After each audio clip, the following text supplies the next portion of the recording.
الحمدللہ وحدہ والصلاة والسلام علی من لا نبی بعدہ لیس من منہج السلف، یہ سلف کا منہج نہیں ہے۔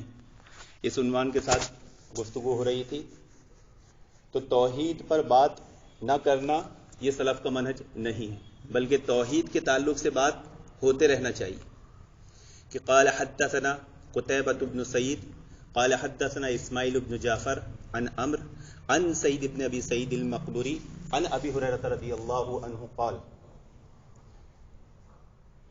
قلت یا رسول اللہ صلی اللہ علیہ وسلم من اسد الناس بشفاعتک یوم القیامہ فقال لقد ظننت یا ابا ہریرہ الا يسألنی عن هذا الحدیث احد اول منک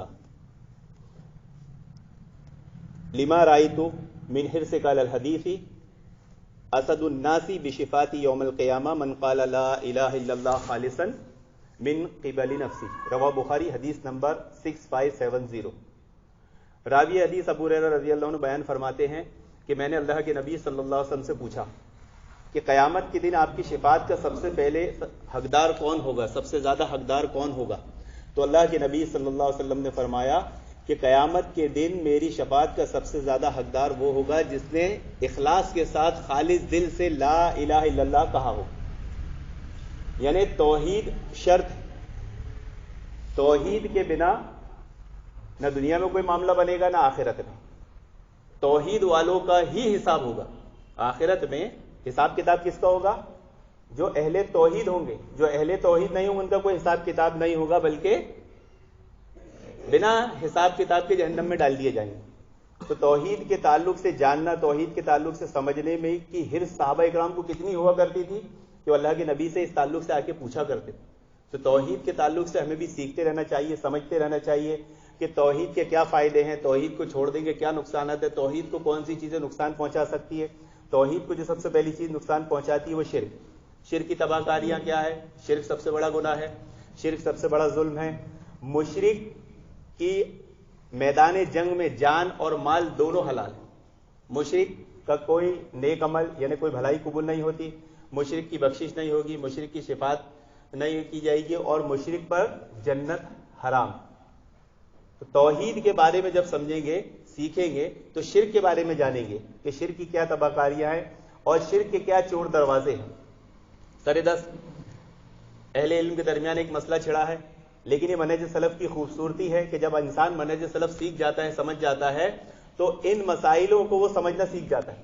ابھی ایک مسئلہ کیا چھڑا ہے کہ ہم جو کہتے ہیں کہ بھائی کوئی مسئلہ آ جائے تو پہلے قرآن میں دیکھا جائے گا، پھر حدیث رسول میں دیکھا جائے گا، پھر صحابہ اکرام کے فتاوی اقوال میں دیکھا جائے گا۔ لیکن اگر آپ اہل علم کے بھی اقوال دیکھیں گے تو کچھ علماء اس بات کی طرف گئے ہیں کہ یہ کہنا غلط ہے، بلکہ جب بات کہی جائے گی تو قرآن حدیث ساتھ میں کہا جائے گا، کہ کوئی مسئلہ آئے گا تو ڈائریکٹ قرآن و حدیث میں دیکھا جائے گا۔ اب دونوں طرف اہل علم ہے، اب مسئلہ کیسے حل ہوگا، کس کی بات صحیح کس کی غلط؟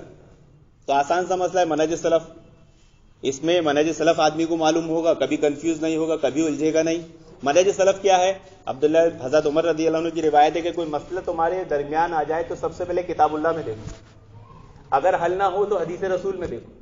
اور ایک روایت اور ہے معاذ بن جبل رضی اللہ عنہ والی، تو سب کو معلوم ہے۔ تو یہاں پر منہج سلف کی خوبصورتی ہے کہ اس نے اپنے درمیان کے ہونے والے اختلافات کو 2 منٹ میں حل کر دیا، اور 2 منٹ میں وہ حل کر دیتا ہے۔ تو توحید کے تعلق سے جب ہم سیکھیں گے، سمجھیں گے، جانیں گے تو ہمیں بات سمجھ میں آئے گی کہ توحید کی کیا زندگی میں اہمیت ہے۔ توحید ہی ایک مسلمان کے لیے اصل اثاثہ، اصل اس کی دولت مال ہے دنیا اور آخرت میں۔ اگر توحید نہیں ہوگی تو نہ اس کو نماز کام آئے گی، نہ روزہ کام آئے گا، نہ زکوٰۃ کام آئے گی، نہ حج کام آئے گا۔ توحید کے کیا فائدے ہیں، توحید کے کیا نقصان ہے، توحید کو کون سی چیز نقصان پہنچاتی ہے، اس کے تعلق سے جاننے کی کوشش کرے گا کہ اگر اہل توحید ہوگا تو آخرت میں کامیابی ہوگی، اور اہل توحید نہیں ہوگا تو آخرت میں نجات نہیں ملنے والی، آخرت میں کامیابی نہیں ملنے والی۔ تو منہج سلف یہ ہے کہ وہ توحید پر زیادہ بات کرتے ہیں، توحید کی فکر کرتے ہیں، توحید پہ گفتگو ہوتے رہنا چاہیے، توحید کے بارے میں مسئلے مسائل جانتے رہنا چاہیے کہ کون سا مسئلہ ایسا ہے جو توحید پس انداز ہوتا ہے اور کون سی چیز ہے جو ہماری توحید کو اور پختہ کر دے گی۔ تو یہ منہج سلف ہے جس کا تعلق توحید سے ہے۔ اگر آدمی منہج سلف چھوڑ دے گا اس کا رشتہ توحید سے ٹوٹ جائے گا. تو اللہ رب العالمین سے دعا ہے کہ اللہ رب العالمین ہمیں منہج سلف پر چلنے، اس کے مطابق زندگی گزارنے کی توفیق عطا فرمائے، توحید کو سیکھنے سمجھنے کی توفیق عطا فرمائے. آمین یا رب العالمین. وآخر دعوانا الحمدللہ.